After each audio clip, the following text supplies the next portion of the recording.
فاتحہ.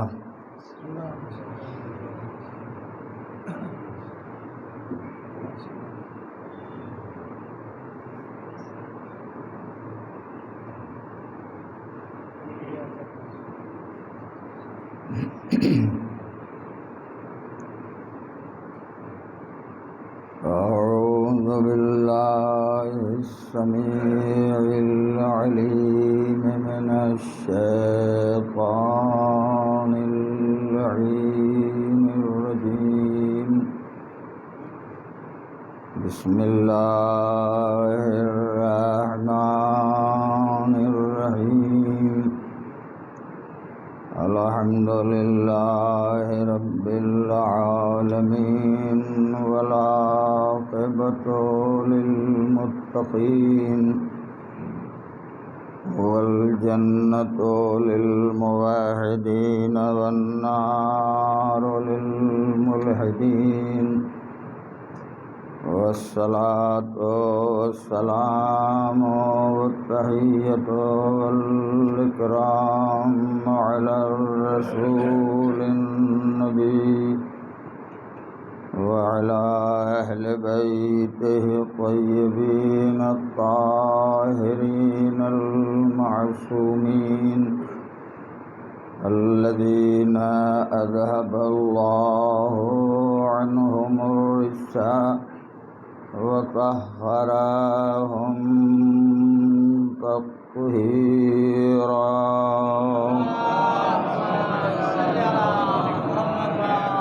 الرحمة الدائمة الباقية على قاتلهم وغاصبي حقوقهم ومنكري فضائلهم وأعدائهم إلى يوم الدين. أما بعد، فقد قال الله الحكيم في كتابه الكريم وهو أصدق القائلين وقوله الحق. بسم الله الرحمن الرحيم. قد جاءكم من الله نور وكتاب مبين. صلوات.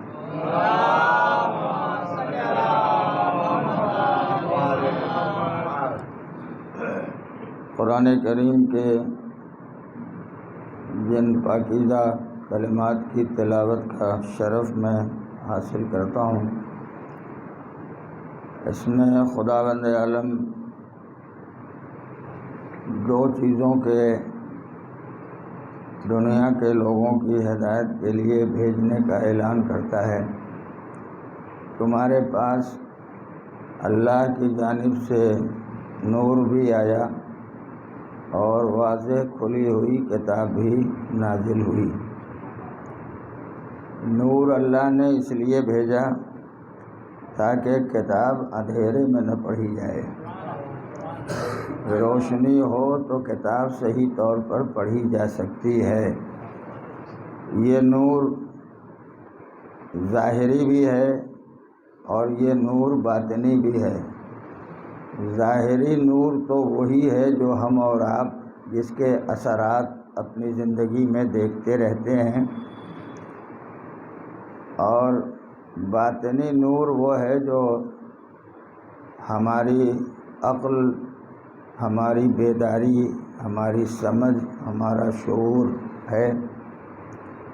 اگر آدمی قرآن کریم اور کتاب مبین کو اندھیرے میں پڑھنا چاہے تو پڑھ سکے گا یا نہیں پڑھ سکے گا، یہ تو ایک مستقل مرحلہ ہے. ہو سکتا ہے کتاب پڑھ لے لیکن کتاب کے حروف اور اس کے کلمات پر اندھیرے میں نظر نہیں جا سکتی. تو جب کلمات اور اس کے الفاظ کو نہیں دیکھے گا تو ایک ثواب اور ایک اجر تو خود بخود ضائع ہو جائے گا. پڑھ لے گا، پڑھنے کا اجر ملے گا، لیکن نہیں دیکھے گا تو اس کا ثواب اور اس کا اجر حاصل نہیں ہو سکتا۔ اللہ نے نور بھیج دیا تاکہ روشنی میں انسان اللہ کی واضح کتاب کو پڑھتا رہے، اور پڑھنا صرف الفاظ کے دہرانے کی حد تک نہ رہے، بلکہ پڑھے تو قرآن مجید کے الفاظ کے معنی اور مطلب کو بھی سمجھنے کی کوشش کرے۔ جتنا معانی کو سمجھتا جائے گا اتنا ہی قرآن مجید کی افادیت میں اضافہ ہوگا، ورنہ الفاظ کے دہرانے والے تو بہت ہیں، دہراتے ہی رہتے ہیں، لیکن قرآن کے الفاظ کو دہرانے کا وہ فائدہ نہیں ملتا جو معنی اور مطلب کے سمجھنے کی بنا پر فائدہ مل سکتا ہے۔ میں یہ باتیں آپ کے خدمت میں اس لیے عرض کرتا ہوں تاکہ اگر اللہ ہمیں توفیق دے اور ہمارے حالات استوار ہوں تو کم سے کم صحیح مگر قرآن مجید کی تلاوت آدمی کو ضرور کرنا چاہیے۔ قرآن خود نور ہے، اور نور بھی اللہ نے بھیجا ہے اس کتاب کو پڑھنے کے لیے۔ نور اس لیے ہے کہ جب کسی گھر میں قرآن مجید کی تلاوت ہوتی ہے تو اس گھر سے ایک نور ساطع ہوتا ہے اور وہ آسمان کی بلندی تک جاتا ہے۔ فرشتے اس نور کو دیکھ کے سوال کرتے ہیں، خدایا اب تک کا طریقہ اور اب تک کا نظارہ یہ تھا کہ نور اوپر سے پستی کی طرف، بلندی سے نیچے کی طرف آتا ہے، یہ کون سا نور ہے جو زمین کی پستی سے آسمان کی بلندی کی طرف جا رہا ہے؟ تو حکم پروردگار آئے گا، جھک کے دیکھو، جھک کے دیکھو اس گھر کی طرف جہاں میری کتاب پڑھی جا رہی ہے، قرآن مجید کی تلاوت جہاں کی جا رہی ہے۔ یہ الفاظ ہیں قرآن مجید، جن لفظوں کو ہم خطا کار انسان جب زبان پر جاری کرتے ہیں تو اس کا نور آسمان کی بلندی تک پہنچتا ہے، اور ملائکہ سوال کرتے ہیں یہ کون سا نور ہے؟ جن الفاظ میں اتنی طاقت، اتنی قوت، اتنی روشنی ہے کہ خطا کار انسان بھی پڑھے تو اس کی روشنی عرش کی بلندی تک پہنچ جائے، افلاک کی بلندیوں تک جائے، ملائکہ کی نگاہیں سوال کرنے لگیں کہ یہ نور کیسا ہے آ رہا ہے۔ اگر الفاظ میں اتنی نورانیت پائی جاتی ہے تو جنہیں اللہ نے پیکر نور بنا کے بھیجا ہوگا ان کے اندر کتنی نورانیت پائی جاتی رہی ہوگی۔ ایک صلوات پڑھ دیں محمد۔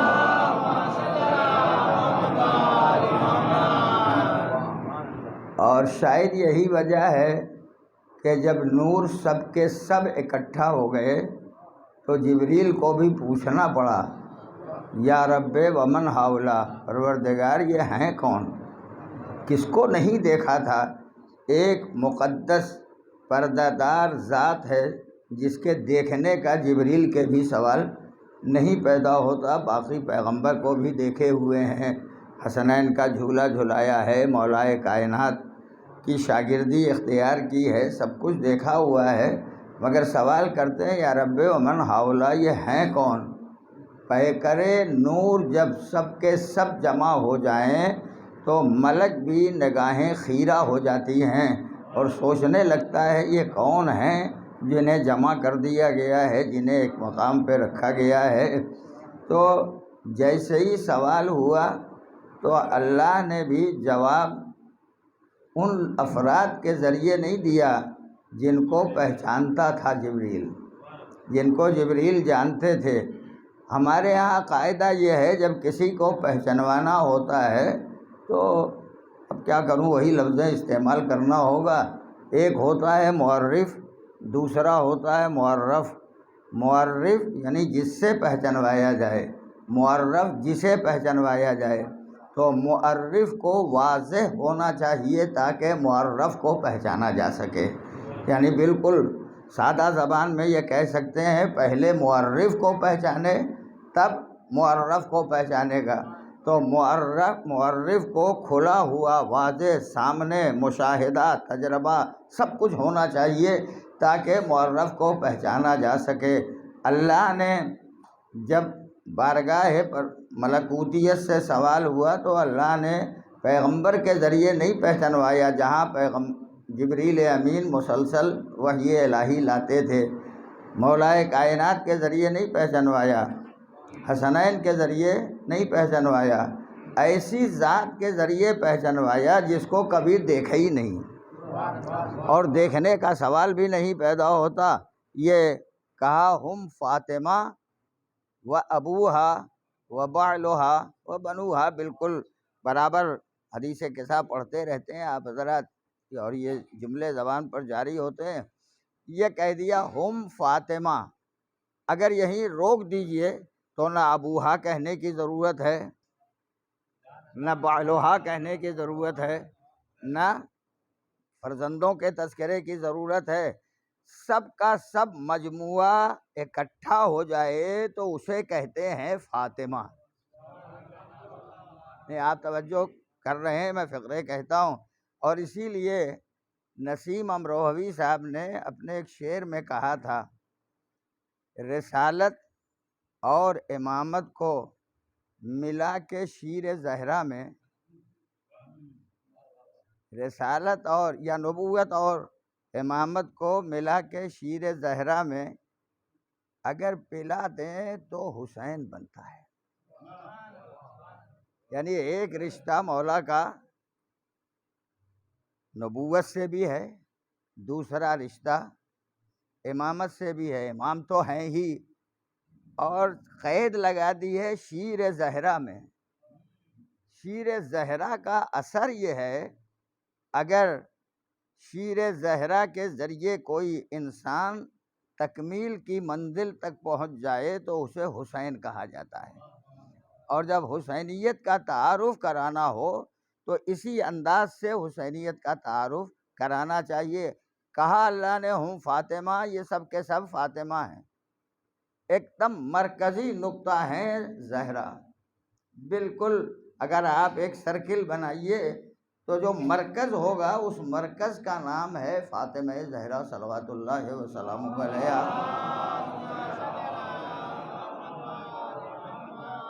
اور مرکز اسی کو کہتے ہیں کہ اس سے جتنے دائرے کھینچے جائیں سب برابر برابر ہوں. کوئی کھینچنے والی لکیر، کوئی خط لمبا نہ ہو، کوئی خط چھوٹا نہ ہو. سرکل بنی ہے تو مرکز سے جب خط کھینچا جائے گا تو یہ خط بھی برابر، وہ خط بھی برابر، وہ خط بھی برابر. اللہ نے کہا ہم فاطمہ، پہلی لکیر خدا نے کھینچی ہم فاطمہ و ابوہا، اور ان کے پدر بزرگوار، ان کے شوہر نامدار، ان کے بچے. اب یہ جتنی لکیریں کھینچتی جا رہی ہیں اگر آپ اسے اندازہ کریں تو کہیں بیچ میں واسطہ نہیں ہے. ہم فاطمہ و ابوہا، فاطمہ کے پدر بزرگوار، بعلہا ان کے شوہر نامدار اور ان کے بیٹے. یہ خط کھینچا ہے. اب کہا ہے فاطمہ کے ذریعے پہچانوا رہا ہے خدا. ہمارے ہاں قانون یہ ہے کہ معرف کو واضح ہونا چاہیے، معرف سے پہچانوانا چاہتا ہے ان کو جو معرف پہچانے ہوئے ہیں، اور ان کو پہچانوانا چاہتا ہے اس ذات کے ذریعے جو پہچانی ہوئی نہیں ہے، پردے میں ہیں. پردہ دار سے پہچانوا رہا ہے ان افراد کو جو پردے میں نہیں ہیں. تاریخ میں بہت سارے اس کے اسباب بیان کیے گئے. میں ایک سبب آپ کے خدمت میں گزارش کرتا ہوں. یعنی اللہ نے اہل بیت طاہرین کی معرفت کے لیے ایک ذریعہ قرار دیا کہ پہچانو تو پردہ دار سے پہچانو. نہیں ابھی آپ لفظیں آپ تک پہنچ نہیں سکی ہیں، پردہ دار سے پہچانو۔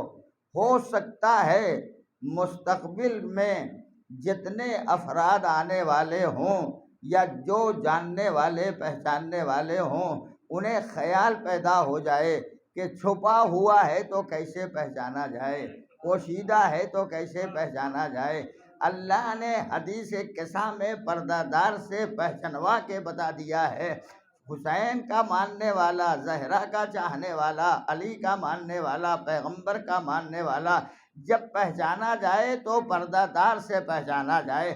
اگر اس زہرا کا وارث پردے میں چلا جائے تو جو قوم اس پردہ دار سے پہچانی جائے سمجھو یہ فاطمہ والی ہے، یہ علی والی ہے، یہ پیغمبر والی ہے۔ ایک صلوات پڑھ دیں محمد۔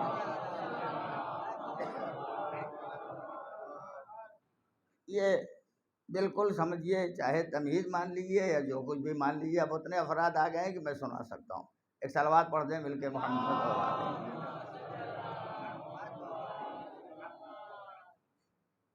اور شکر ہے خدا کا کہ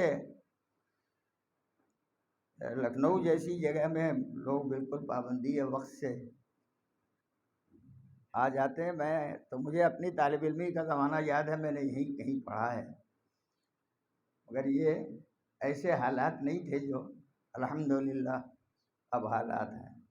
بہرحال کل تک میں نے اپنے معروضات میں یہ بات کہی تھی کہ اللہ نے دین کو بھی مصطفیٰ قرار دیا، دین کے لانے والے پیغمبر کو بھی مصطفیٰ قرار دیا، دین کے پہنچانے والے مولا کائنات کو بھی مصطفیٰ قرار دیا، ائمہ معصومین کو بھی مصطفیٰ قرار دیا، اس رسول اس ملک کو بھی مصطفیٰ قرار دیا جو دین کا لانے والا تھا، وحی الہی کا پہنچانے والا تھا۔ آج بات کو ذرا اور آگے بڑھاتے ہوئے 3-4 جملے قرآن مجید کی روشنی میں پھر عرض کروں گا۔ اللہ نے کچھ افراد کو بھی منتخب کیا ہے اور کچھ نسلوں کو بھی منتخب کیا ہے۔ قرآن آواز دیتا ہے ان اللہ اصطفیٰ آدم و نوحا، اللہ نے آدم کو بھی مصطفیٰ کیا اور نوح کو بھی مصطفیٰ کیا۔ یہ 2 انبیاء کا تذکرہ ہے، ان کو مصطفیٰ کیا، ان کو مصطفیٰ کیا۔ وآل ابراہیم، یہاں فرد نہیں ہے، خاندان ابراہیم کو بھی مصطفیٰ کیا۔ وآل عمران، اور خاندان عمران کو بھی مصطفیٰ کیا۔ تو 2 افراد ہیں ان کو مصطفیٰ کیا، جو خانوادے ہیں ان کو مصطفیٰ کیا۔ میں تفصیل میں نہیں جاؤں گا ورنہ سارا وقت نکل جائے گا۔ یہ ان کو مصطفیٰ کیا، تو کچھ مردوں کو مصطفیٰ کیا، کچھ خانوادوں کو مصطفیٰ کیا، اسی طرح کچھ عورتوں کو بھی مصطفیٰ کیا۔ یا مریم ان اللہ اصطفاک وطہرک واصطفاک علی نساء العالمین، مریم اللہ نے تم کو بھی مصطفیٰ کیا، تمہیں بھی پاک و پاکیزہ رکھا، اور پھر کہتا ہے پھر تمہیں مصطفیٰ کیا اور اتنا پاک و پاکیزہ بنایا کہ عالمین کی عورتوں پر تمہیں فضیلت دی۔ یہ جناب مریم کے لیے اور بھی مختلف مقامات ہیں، مگر میں اپنے مطالعے کی بنیاد پہ کہتا ہوں لفظ اصطفیٰ مریم کے لیے استعمال میں آیا ہے، طہارہ کے جناب مریم کے لیے استعمال میں آیا ہے۔ پھر کہا واصطفاک علی نساء العالمین، ہم نے تمہیں منتخب کیا کائنات اور عالمین کی عورتوں پر، لیکن کہیں یہ نہیں کہا کہ پاک قرار دیا اتنا جتنا قرار دینا چاہیے تھا، جو حق تطہیر تھا وہ نہیں اعلان ہوا، یہ اعلان صرف اہل بیت طاہرین کے لیے ہوا۔ انما یرید اللہ لیذھب عنکم الرجس اہل البیت ویطہرکم تطہیرا۔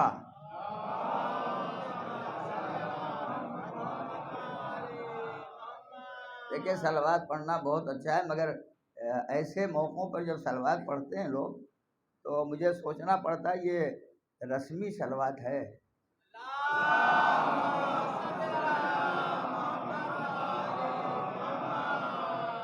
اس لیے کہ جب یہ لفظ جہاں کہیں بھی استعمال میں آئے فوراً زبان پر صلوات کی لفظ آتی ہے۔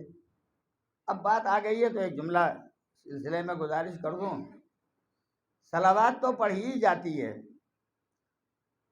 اور قرآن مجید میں ہے ان اللہ و ملائکتہ، اللہ بھی صلوات پڑھتا ہے اور اس کے ملائکہ بھی۔ پھر کہا ایمان لانے والو تم بھی صلوات پڑھو، اور جو ترجمہ ہوتا ہے وہی سنا دوں گا۔ تم بھی صلوات پڑھو، تم سلام کرو جو سلام کا حق ہے، سلمو تسلیما، یہی کہا جاتا ہے، یہی ترجمہ کیا جاتا ہے۔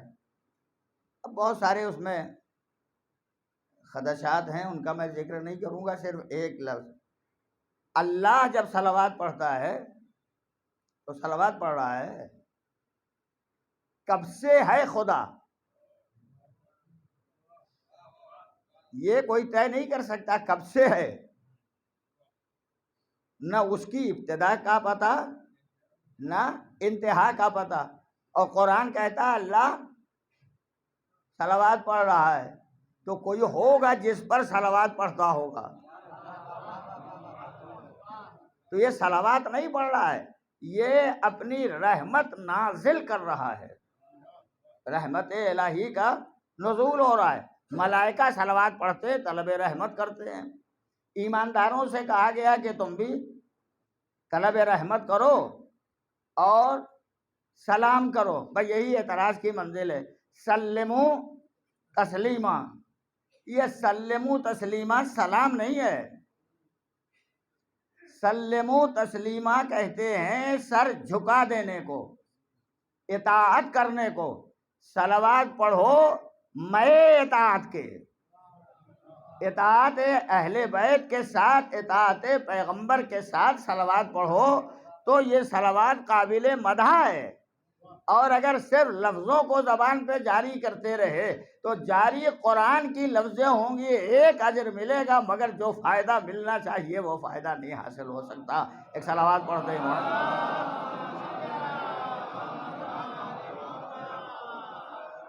سب کے سب مصطفیٰ۔ اور آج بات کو آگے بڑھا کے کہوں گا، حوالہ میں کتاب کا دے دوں گا، جنہیں دیکھنا ہوگا دیکھیں گے۔ تو اتفاق سے وہ کتاب یہاں میں نے طالب علمی کے زمانے میں اپنے مدرسہ ناظمیہ میں بھی دیکھی ہے، مست الواعظین میں بھی موجود ہے۔ پہلے میرا خیال ہے کہ مدرسہ ناظمیہ ہی سے چھپی تھی، بعد میں دوسری جگہوں پر چھپی ہے، بنارس میں چھپی، وثیقہ میں چھپی، ہر جگہ چھپ گئی ہے۔ بہت چھوٹی سی کتاب ہے، اس کا نام ہے جامع الاخبار،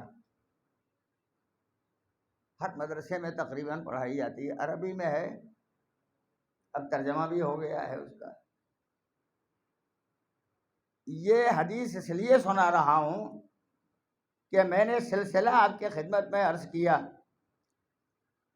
اللہ کا دین مصطفیٰ، لانے والا مصطفیٰ، پہنچانے والا مصطفیٰ، بچانے والا مصطفیٰ، اہل بیت کا مذہب مصطفیٰ، مذہب کے پہنچانے والے مصطفیٰ۔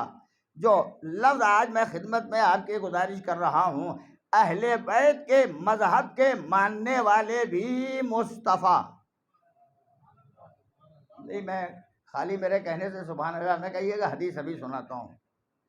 جامع الاخبار میں یہ حدیث موجود ہے، طولانی ہے حدیث، میں عربی عبارت کا ترجمہ کر دوں گا، ورنہ عربی عبارت پڑھوں تو پورا وقت اسی میں نکل جائے گا، پڑھ سکتا ہوں۔ روایت ہے جابر ابن عبداللہ انصاری کی۔ کون ہے؟ پیغمبر کے عظیم ترین صحابی، بلکہ یوں کہہ دوں پیغمبر کے سلام کے امانت دار، اور اتنے بڑے امانت دار کہ ایک محمد کا سلام دوسرے محمد تک جناب جابر پہنچائیں گے۔ صحابی ہیں، اور جب سلام پہنچانا تھا تو اس وقت بینائی کمزور ہو چکی تھی، تو بیٹھے تھے امام کے پاس ہی، پوچھ رہے تھے کہاں بیٹھا ہوں، جملہ آپ سن لیجئے، کہاں بیٹھا ہوں؟ تو جس صحابی سے پوچھ رہے تھے وہ صحابی ایک جملہ کہتا ہے، آپ ہم سے کیوں پوچھتے ہیں کہاں بیٹھا ہوں؟ اس لیے کہ جس کے یہاں سیرت و کردار محمد کا نور پایا جاتا ہوگا اسے پوچھنے کی ضرورت نہیں ہے کہ کہاں بیٹھا ہوا ہوں، جہاں بیٹھ جائے گا نور ظاہر ہوتا رہے گا، روشنی ظاہر ہوتی رہے گی۔ بس جیسے ہی کہا اس صحابی نے، جابر کہتے ہیں یقیناً یقیناً تمہیں حق ہے یہ کہنے کا، میں کہاں بیٹھا ہوں تم مجھ سے سن لو، ایک محمد کی بارگاہ سے سلام لایا ہوں، دوسرے محمد کی بارگاہ میں پہنچانے آیا ہوں۔ تو دو محمد کے درمیان زندگی بسر کرنے والے جابر بن عبداللہ انصاری، انہوں نے، ان کی روایت ہے، وہ کہتے ہیں میں نے پیغمبر اکرم جناب محمد مصطفیٰ صلی اللہ علیہ وآلہ وسلم روحی ارواح العالمین لہ الفدا سے سنا، انہوں نے ارشاد فرمایا ان اللہ خلقنی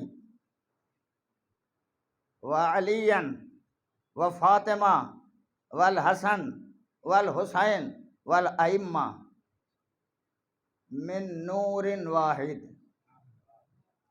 اللہ نے مجھے، علی کو، فاطمہ کو، حسن کو، حسین کو اور تمام ائمہ کو ایک نور سے پیدا کیا، من نور واحد، ایک نور سے پیدا کیا۔ اور جب یہ کہہ لیا تو پھر پیغمبر فرماتے ہیں اللہ نے اسی نور کو، میں کیا کروں زبان کی مجبوری ہے، لفظ ہے اثر، اللہ، نبی کہتے ہیں اللہ نے اس نور کو نچوڑ دیا،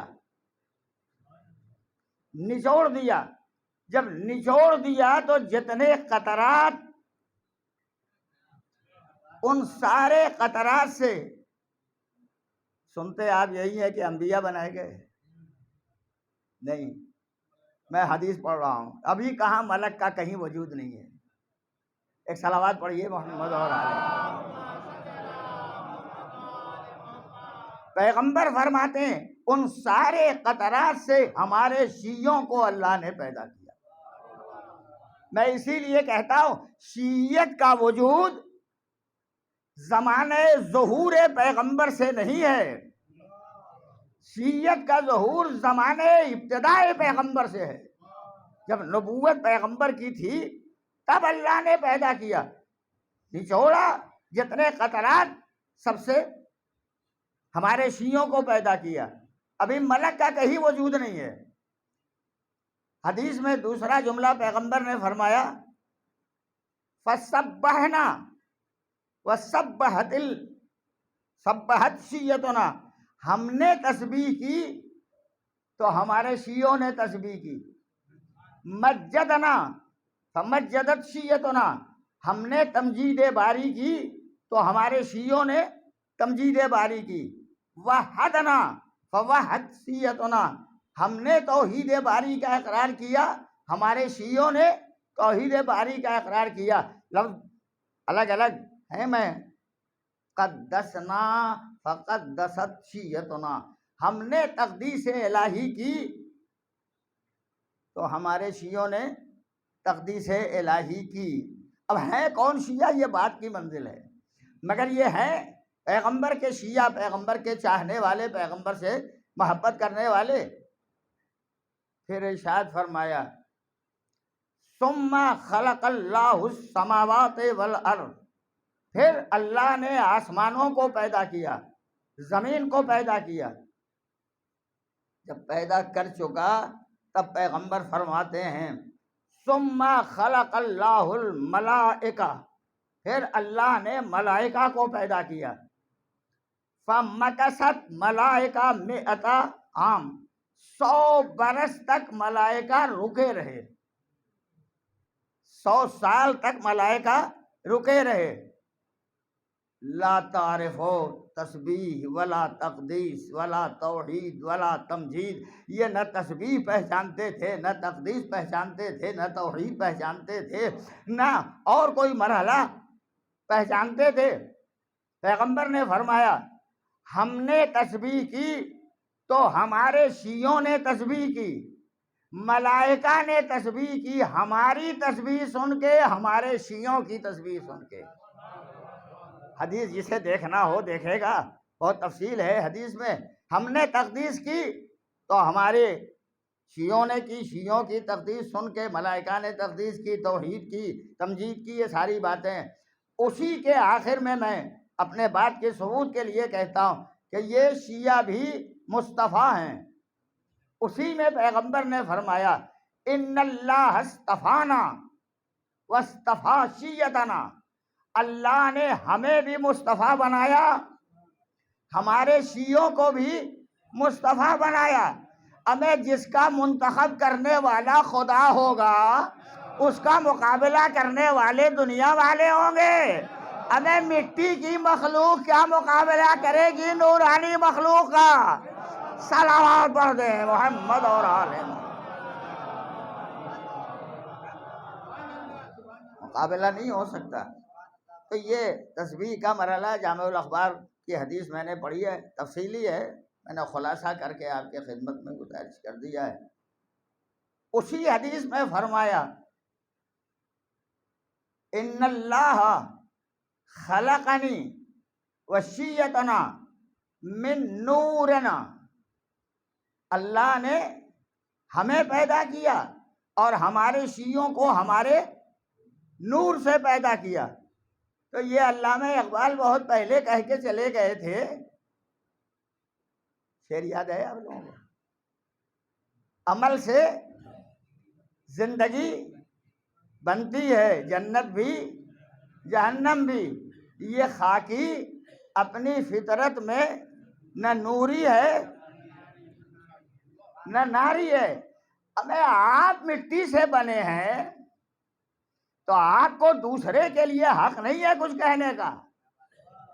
ساری مخلوق خاکی کہی جاتی ہے، مگر شیعیان علی نوری ہے۔ تم اپنے بارے میں فیصلہ کرو، ناری ہو یا نوری۔ ہمارا فیصلہ ہمارا نبی کر چکا، ہمارا امام کر چکا، ہمارے معصومین کر چکے۔ اب چھٹے امام کی حدیث سنائی دیتا ہوں۔ چھٹا امام امام جعفر صادق علیہ السلام، شیعتنا منا من فاضل طینتنا، ہمارے شیعہ ہم سے ہیں، ہماری بچی ہوئی طینت سے انہیں بنایا گیا ہے۔ وعجنوا من نور ولایتنا، ہماری ولایت کے نور سے ان کا خمیر تیار کیا گیا ہے۔ اب تو مانو گے نورانی ہیں، اگر نورانیت نہ ہوتی تو یہ منزل نہ پیدا ہوتی۔ اللہ نے آواز دی تم پہچانو، ہم نے ان سب کو نورانی بنایا ہے، مگر نور کا ظہور خدا نہیں ہونے دیتا۔ کہ نور اگر کھلا رکھ دیا گیا تو یہ کسی سے مل نہیں سکتا، کسی سے ملاقات نہیں کر سکتا۔ جتنا اوپر نور ہوتا ہے اتنا کھلا ہوا، جو نہیں پہنچا سکا نا، جتنے تار اوپر ہیں الیکٹرک کے سب کھلے ہیں کہ نہیں؟ گھر میں لانے لگے بجلی کا تار پر پلاسٹک، ایک پلاسٹک، دوسری، تیسری، یہ کیوں چڑھا رہے ہو؟ کہا اس لیے کہ یہاں ہاتھ پہنچے گا، وہاں نہیں پہنچے گا۔ جب تک خدا نے انبیاء و مرسلین کو اپنی بزم میں رکھا تب تک نور بنا کے رکھا تھا، جب دنیا میں بھیجا تو پیکرے جسم بنا کے بھیجا تاکہ لوگ مقابلہ کریں، مصافحہ کریں تو مل تو سکیں، ملاقات تو کر سکیں۔ ایک صلوات پڑھ دیں محمد۔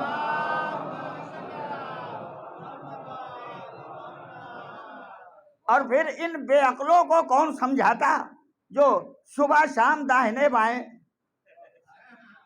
ان کو کون سمجھاتا کہ ملو نہیں ورنہ نور کا اثر ہو جائے گا، اور جب نور کا اثر ہو جائے گا تو بچو گے نہیں۔ صحیح طور پر الیکٹرک کا تار اگر لگ جائے تو آدمی بچے گا؟ بچے گا نہیں، پھر کوئی اور کام کرنا پڑے گا تاکہ یہ بچ جائے بیچارہ۔ اللہ نے نبی کو سارے پیکرے جسمی میں بھیجا، جائیے یہ مصافحہ بھی کریں گے، یہ ملاقات بھی کریں گے، یہ معانقہ بھی کریں گے، یہ گلے بھی ملیں گے، یہ سب کام ہوتا رہے گا، لہذا پیکرے جسم میں بھیجا۔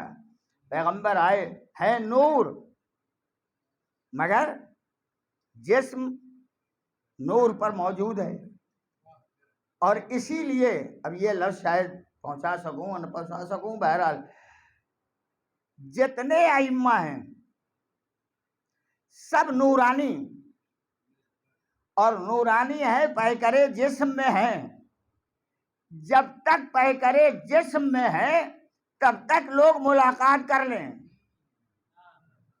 لیکن جب صرف نور کی منزل میں ہو اب کیسے ملیں گے؟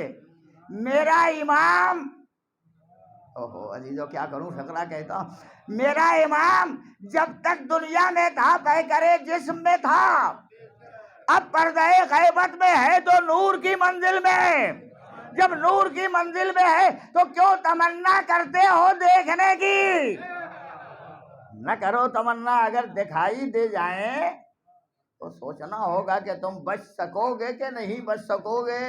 ایک نور ذرا چمکا تھا تو موسیٰ غش کھا گئے تھے، اور تم تمنا کر رہے ہو دیکھنے کی۔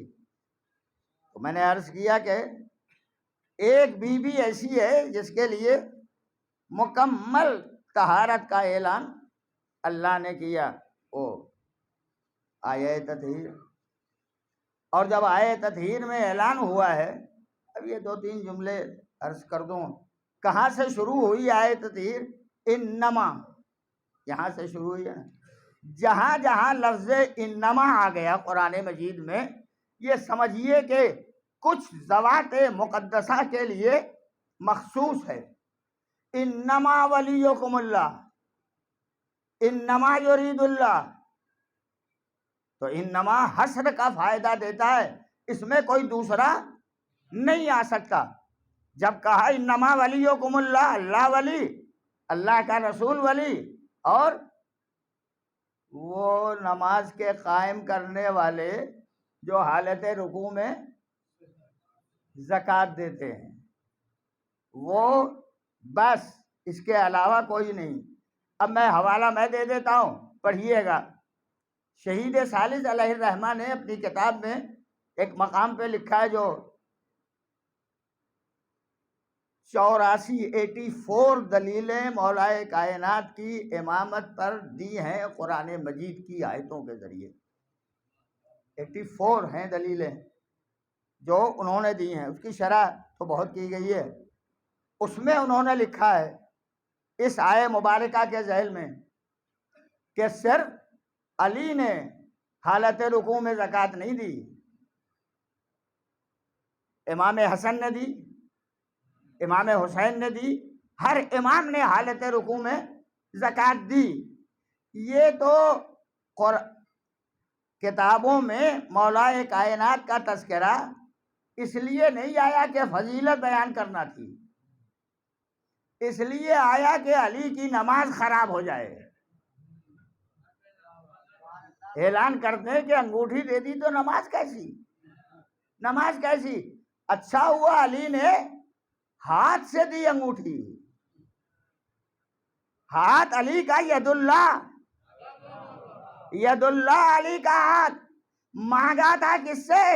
پہلے کہا نمازیوں سے، دے دو مجھے کچھ، نہیں ملا۔ نمازی نہیں دیتے ہیں،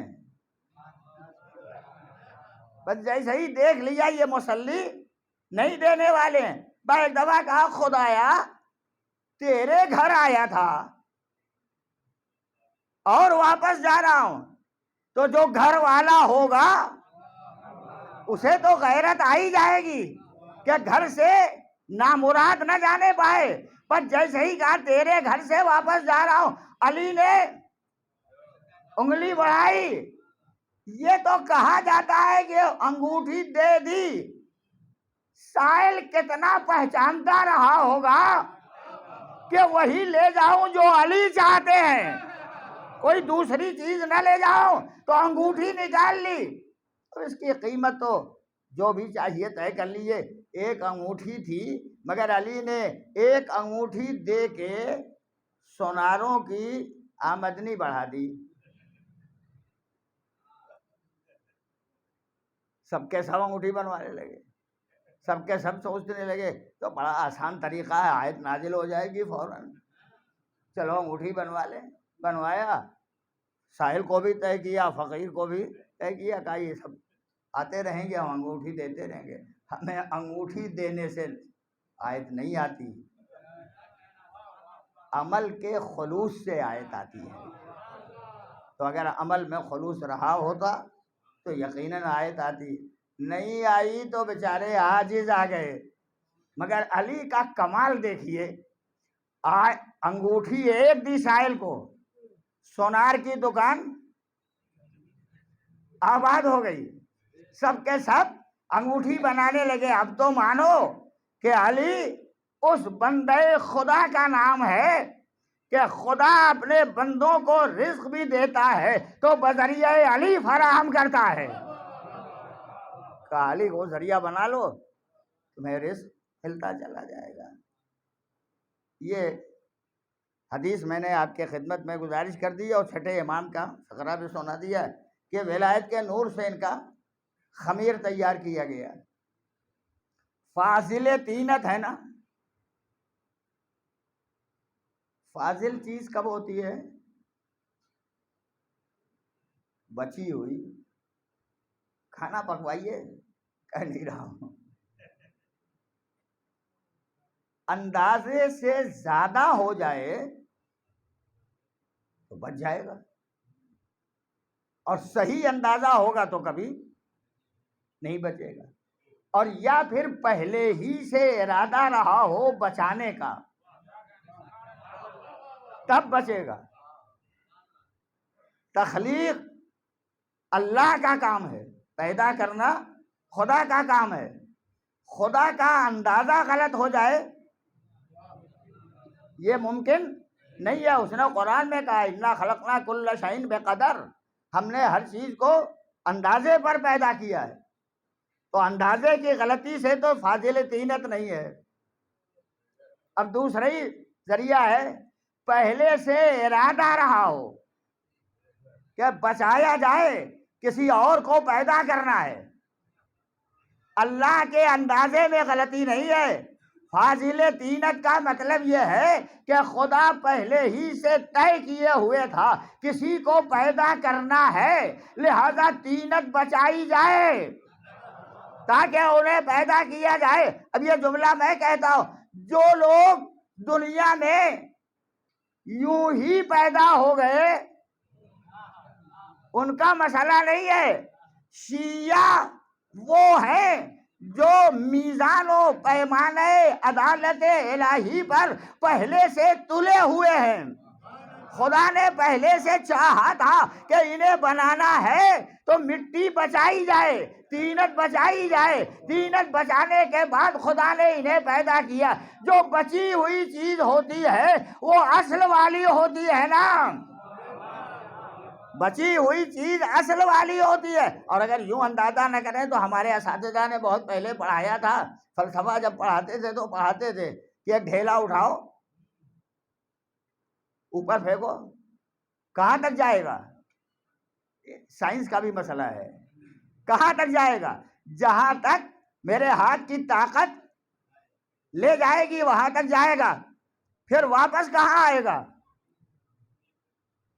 جہاں سے اٹھایا زمین سے اسی زمین پر واپس آئے. کیوں آ رہا ہے؟ کہ یہ کشش ہے.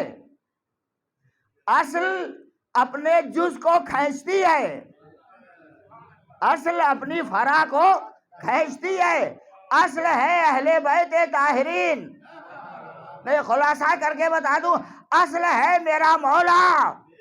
جو نجف کی سرزمین پر سو رہا ہے، یہ سب کے سب شیعان علی، یہ فرع ہے، جز ہے۔ تخلیق کی قوت نے کسی کو ہندوستان میں رکھا، کسی کو دوسرے ملک میں رکھا، کسی کو تیسرے ملک میں رکھا، لیکن جیسے ہی شب جمعہ آئی، آدھی رات کے بعد ادھر سے چلے آ رہے ہیں، ادھر سے چلے آ رہے ہیں، ادھر سے چلے آ رہے ہیں، یہ چلے نہیں آ رہے ہیں، یہ اصل ہے جو اپنی فرع کو کھینچ رہا ہے۔ علی ہے اصل، چاہنے والے ادھر ادھر منتشر ہیں، یہ چلے آ رہے ہیں۔ کیسے آ رہے ہیں؟ کیسے آ رہے ہیں؟ کا اصل انہیں کھینچ رہی ہے، جیسے وہ ڈھیلا زمین پر آ جاتا ہے، اصل کھینچ رہی ہے اسے، تو یہ سب کے سب چلے آ رہے ہیں، اصل نے کھینچ لیا۔ تو جو جس کی اصل جہاں کی ہوتی ہے، یہ مت دیکھو دفن کہاں ہو گیا۔ اوہو، کیا کروں عزیزو، اب کیونکہ شیعہ ہوں اس لیے کہنا پڑتا ہے۔ صلوات پڑھیے ذرا۔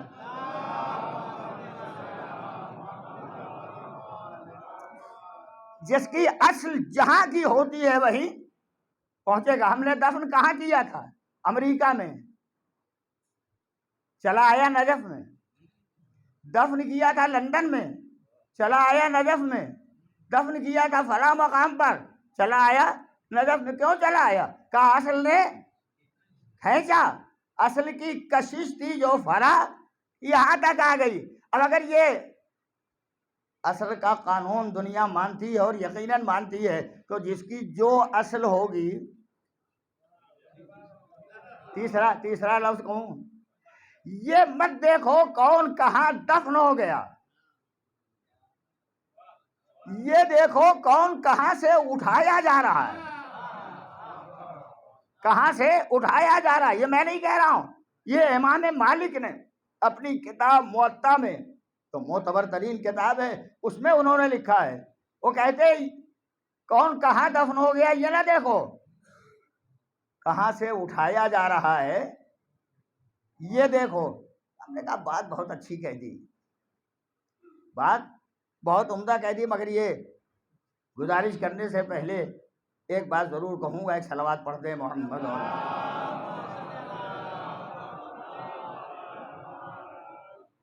دفن کرنا دوسروں کا کام ہے، اٹھانا خدا کا کام ہے۔ وہ کہتے یہ مت دیکھو کہاں دفن ہوا، یہ دیکھو کہاں سے اٹھائے گئے، تو جہاں چاہو دفن کر دو، داہنے کر دو، بائیں کر دو، ادھر کر دو، ادھر کر دو، کہیں دفن کر دو۔ تو داہنے بائیں دفن کرنے سے تھوڑی کوئی معزز ہو جائے گا، کوئی محترم ہو جائے گا۔ یہ دیکھو اٹھائے کہاں سے گئے، جہاں سے اٹھے تب سمجھنا کہ یہ کس منزل کے ہیں۔ یہ موطا میں امام مالک نے لکھ دیا۔ اب اٹھائے گئے کہاں سے، یہ تو میدان حشر میں پتہ چلے گا کہاں سے اٹھائے گئے۔ ہمیں تو یقین ہے ہم اپنی اصل تک پہنچ جائیں گے، اصل ہے نجف میں، تو وادی السلام بھی ہے نجف میں، قرب و جوار میں سب کے سب دفن ہو گئے، ہندوستان سے وہاں پہنچ گئے۔ کوئی نہیں کہتا کیسے چلے گئے، کیسے چلے گئے، کسی نے پہنچایا، جنازہ لے کے وہاں گیا کوئی، کہا نہیں پہنچ گئے، اصل نے کھینچ لیا۔ پیغمبر کی اصل تھی نوری، یہ مت کہو کیسے چلے گئے معراج میں، جہاں کی اصل تھی اس منزل تک جانا ہی جانا تھا، پیغمبر پہنچ گئے۔ اور جب اس منزل تک پہنچ گئے تو کبھی کبھی یہ بات سوچنے میں آتی ہے، اس منزل تک گئے، جو آپ کے ذوق کا جملہ ہے وہ میں کہہ دیتا ہوں، براق ایک سواری، رفرف دوسری سواری، پیدل تیسری سواری، چلے نبی۔ اور یہاں ایک لفظ کہنے کو دل بھی چاہتا ہے، معراج کی منزل میں رسول نہیں گئے،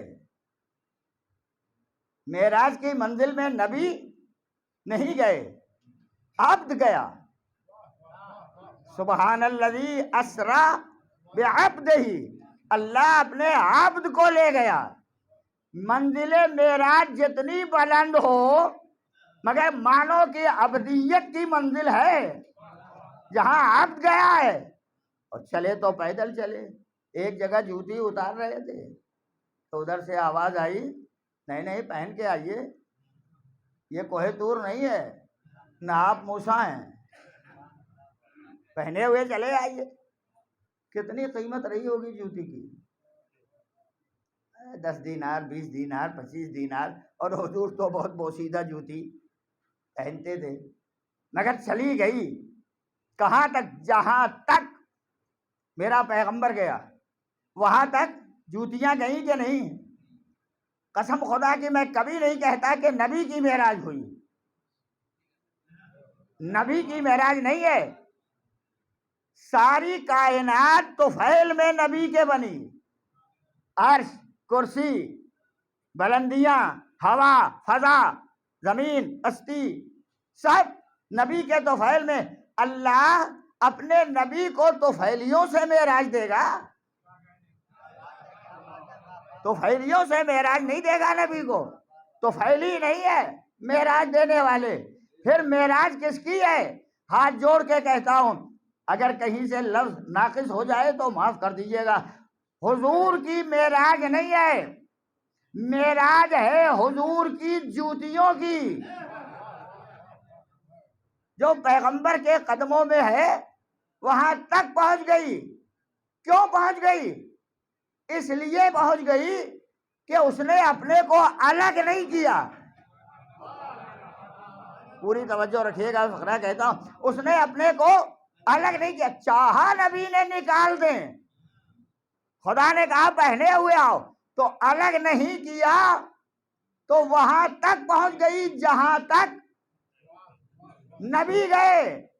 پر یہی بات ہے جو میں کہتا ہوں, جوتی کی قیمت نہیں ہے, قیمت ان قدموں کی ہے جن قدموں میں یہ جوتیاں تھیں. ہم بھی دنیا سے یہی کہتے, ہماری نماز کی قیمت نہیں ہے, ہمارے روزے کی قیمت نہیں ہے, ہمارے حج کی قیمت نہیں ہے, ہمارے اعمال کی قیمت نہیں ہے. ہم دنیا سے کہتے یہ دیکھو ہم نے دامن کس کا پکڑ رکھا ہے.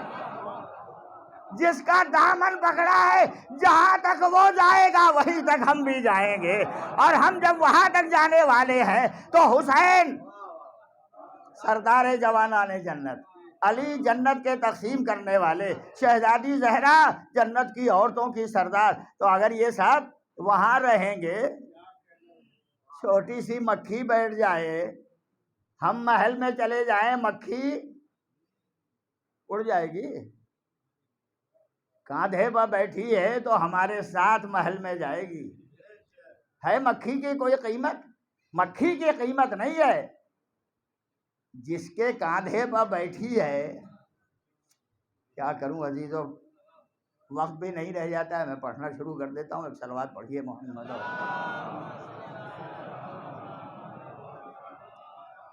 مکھی ہمارے کندھے پہ بیٹھی چلی گئی محل کے اندر, کسی نے نہیں روکا. کہاں ہٹا دو اسے, کہاں ہٹا کے دیکھو, جتنی بار ہٹاؤ گے آ کے بیٹھے گی, جتنی بار ہٹاؤ گے آ کے بیٹھے گی.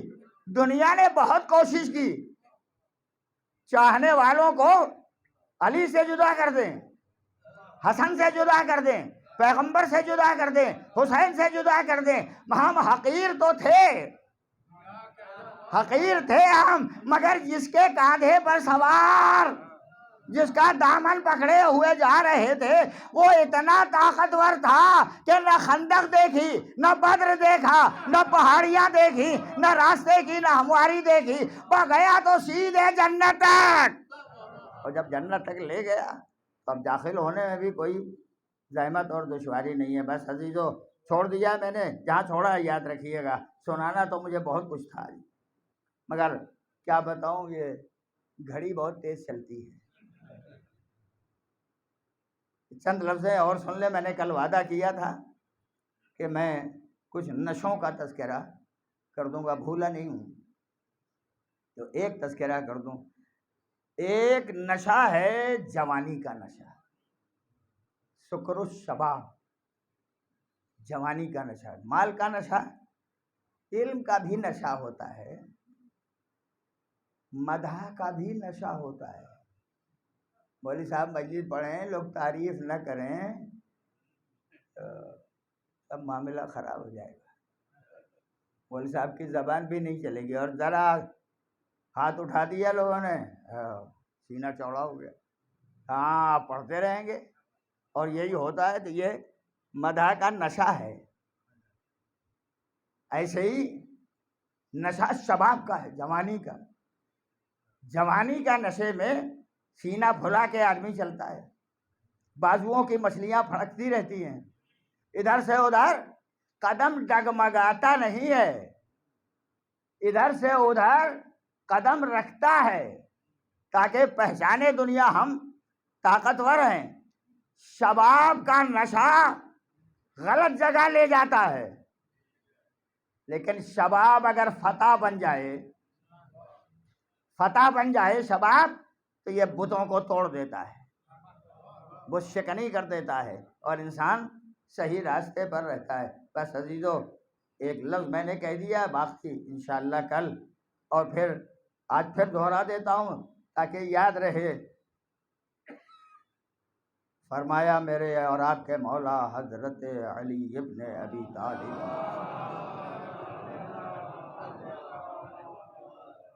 اور یہ شاید لفظیں نہیں ہو جائیں، مولا نے فرمایا آدمی کا کمال کیا ہے؟ کمال الرجل بالست، 6 چیزوں کے ذریعے آدمی کامل ہوتا ہے، مکمل ہوتا ہے 6 چیزوں کے ذریعے: بے اصغر ہے، بے اکبر ہے، بے حیات ہے۔ 2 چھوٹی چھوٹی چیزیں، 2 بڑی بڑی چیزیں، اور 2 حالت، 6 ہو گئی نہیں؟ 6 چیزوں کے ذریعے آدمی کامل ہوتا ہے۔ اب کون ہے 6 چیزیں؟ وہ کل انشاءاللہ سنا دوں گا۔ ایک صلوات پڑھ دیں محمد اور آلہ۔ بس میں نے گزارش اپنی مکمل کر دی۔ یہ ساری باتیں صرف اس لیے گزارش کرتا ہوں کہ سب کے سب مصطفیٰ ہیں، سب کے سب اللہ کی نگاہ میں چنے ہوئے ہیں، اور اسی کے ساتھ میرا آقا حسین بھی مصطفیٰ، اور حسین کے اصحاب بھی مصطفیٰ۔ میرے مولا نے خود کہا تھا جیسے صحابی مجھے ملے ایسے نانا کو نہیں ملے، بابا کو نہیں ملے، میرے بھائی حسن کو نہیں ملے۔ کیا بات تھی جو حسین فرما رہے تھے؟ صرف بات یہ ہے کہ حسین کے اصحاب حسین کے چہرے پر نگاہیں جمائے ہوئے تھے، کیا چاہتا ہے میرا مولا، بس اسی پر نظر۔ اور پھر حسین کا ہر صحابی قربان ہوتا رہا، حسین لاشا اٹھاتے رہے۔ کبھی کبھی لوگ کہتے ہیں کہ اصحاب کو پہلے بھیج دیا، فیضا کو بعد میں بھیجا، لیکن عاشور کا منظر نگاہ میں رکھیے تو اندازہ ہو، 3 شب و روز کے پیاسے فوجی، جو پہلے چلا گیا ہوگا اس کی پیاس جلدی بجھ گئی، جسے بعد میں حسین نے بھیجا ہوگا اس کی پیاس اتنی زیادہ دیر تک رہی، 6 مہینے کا لال، اس کی پیاس کتنی رہی ہوگی میں اندازہ نہیں کر سکتا، نہ آپ اندازہ کر سکتے ہیں۔ بس لفظیں ہم اور آپ پڑھتے ہیں، سوکھی ہوئی زبان، سوکھے ہونٹوں پر اصغر نے پھرائی تھی، فوج یزید منہ پھیر کے رو رہی تھی۔ کربلا کا معرکہ 10 محرم کو تقریباً تمام ہو گیا، مگر جب بیویوں کا، اسیروں کا قافلہ چلا، ہاتھوں میں رسن، ہاتھ پسے گردن سے بندھے، ایک منزل اور ختم ہوا۔ عزیزو دیر ہو گئی، معافی چاہتا ہوں، مگر یہ بات ضرور ذہن میں رہے۔ ایک منزل ایسی آئی جہاں شمر نے اپنے فوجیوں کو روکا، اپنے ساتھیوں کو روکا، اور روک کے کہا رکو، میں ابھی پانی کا انتظام کرتا ہوں۔ پانی کا انتظام کیا، ننھی بچی سکینہ پھوپھی کو آواز دی، پھوپھی اماں پانی طلب کرنا کوئی عیب نہیں ہے، آپ اجازت دیں تو میں جاؤں شمر سے پانی طلب کروں، پیاسی ہوں۔ پہنچی بچی، آپ تصور کر لیں بس، آواز دی شمر میں حسین کے سینے پر سونے والی سکینہ ہوں، پیاسی ہوں، تھوڑا پانی دے دے۔ آواز دی ٹھہرو، میں اپنے جانوروں کو پانی پلا لوں، اپنے سپاہیوں کو پانی پلا لوں، فوجیوں کو پانی پلا لوں تو میں تمہیں پانی دے دوں گا۔ تمنا تو کچھ پیدا ہوئی، کچھ آس بندھی ہوگی، شاید یہ ملعون رحم کھا کے قطرے آب دے دے۔ دیکھتی رہی بچی، خدا خدا کسی باپ کو، کسی ماں کو، کسی بیوی کو یہ منظر نہ دکھائے جو زینب نے سکینہ کا منظر دیکھا تھا۔ دیکھ کے آواز دی، ہاں بیٹی طلب کر لو۔ شمر سے کہا پانی دے دے، کہا جانوروں کو، حیوانوں کو، سواروں کو پلا لوں پھر تمہیں پانی دوں گا۔ آس بندھی بچی کھڑی ہے، کھڑی ہے، ہاتھ میں کوزہ نہیں ہے، کوزہ نہیں ہے، ہاتھ بندھے ہوئے دیکھ رہی ہے زینب سکینہ کھڑی، جانوروں کو پلا چکا، سپاہیوں کو پلا چکا، فوجیوں کو پلا چکا، اپنے سارے ساتھیوں کو پلا چکا۔ ایک دفعہ جو جملہ ہے وہ سن لیجیے، آواز دی آؤ آؤ سکینہ آؤ۔ میں آپ سے کیسے کہہ دوں بچی کی امید کتنی بڑھی ہوگی کہ ہو سکتا ہے قطرے آب مل جائے، مگر جیسے ہی بچی قریب پہنچی ظالم نے مشک کا دہانہ کھول دیا، پانی زمین پر بہنے لگا، ننھی سکینہ بہتا ہوا پانی دیکھتی رہی، زمین تر ہو گئی۔ ایک جملہ اور ختم ہو دعا۔ زمین جب تر ہو گئی، پانی نہیں ملا، نہیں ملا، زینب کے دل سے پوچھو کیا حال رہا ہوگا جب بچی فریاد کر رہی ہوگی۔ نہیں ملا تو بچی تھوڑی دیر کے لیے بیٹھ گئی، بیٹھی تو رخسارہ گیلی زمین پر رکھ دیا، گیلی زمین پر رخسارہ رکھ دیا۔ ذرا جو ٹھنڈک محسوس ہوئی تو بچی پر کچھ سکون کی کیفیت طاری ہوئی۔ قافلہ چلنے لگا، ظالم آگے بڑھے، چلو تماچے لگائے، ستایا، ظلم کیا، اور جب سکینہ ذرا سنبھل کے اٹھی تو زینب نے کہا میری بیٹی تمہیں سکون مل گیا۔ جملہ میں کہتا ہوں آپ سنبھال لیجیے گا۔ ایک دفعہ بچی نے کہا پھوپھی اماں اتنا بتا دیجیے کیا میرا چچا آ گیا، کیا میرا چچا آ گیا؟ نہیں نہیں سکینہ چچا نہیں آیا، فرات کے کنارے چھانے کٹا کے سو گیا، چچا نہیں آیا۔ یہ بہتا ہوا پانی کا پھوپھی اماں ذرا سا خنکی محسوس ہوئی تو مجھے ذرا سکون مل گیا۔ ہائے سکینہ، اس خنکی میں سکینہ کو آرام مل گیا۔ کیسی بچی پیاسی، کربلا سے کوفے، کوفے سے شام تلک، زندان شام تک گئی۔ سیعلم الذین ظلموا ای منقلب ینقلبون انا للہ و انا الیہ راجعون۔ آپ حضرات سے التماس ہے کہ ایک بار سورہ الحمد اور تین بار سورہ اخلاص کی تلاوت کر کے مرحومہ طلعت فاطمہ بنت کرم حسین و جملہ مومنین و مومنات کو حاصل فرمائے۔ بسم اللہ الرحمن الرحیم، الحمدللہ رب العالمین، الرحمن الرحیم، مالک یوم الدین، ایاک نعبد و ایاک نستعین، اہدنا الصراط المستقیم، صراط الذين أنعمت عليهم غير المغضوب عليهم ولا الضالين. بسم الله الرحمن الرحيم. قل هو الله أحد الله الصمد لم يلد ولم يولد ولم يكن له كفوا أحد. بسم الله الرحمن الرحيم. قل هو الله أحد الله الصمد لم يلد ولم يولد ولم يكن له كفوا أحد. بسم الله الرحمن الرحيم. قل هو الله أحد الله الصمد لم يلد ولم يولد ولم يكن له كفوا أحد. ماتم حسین.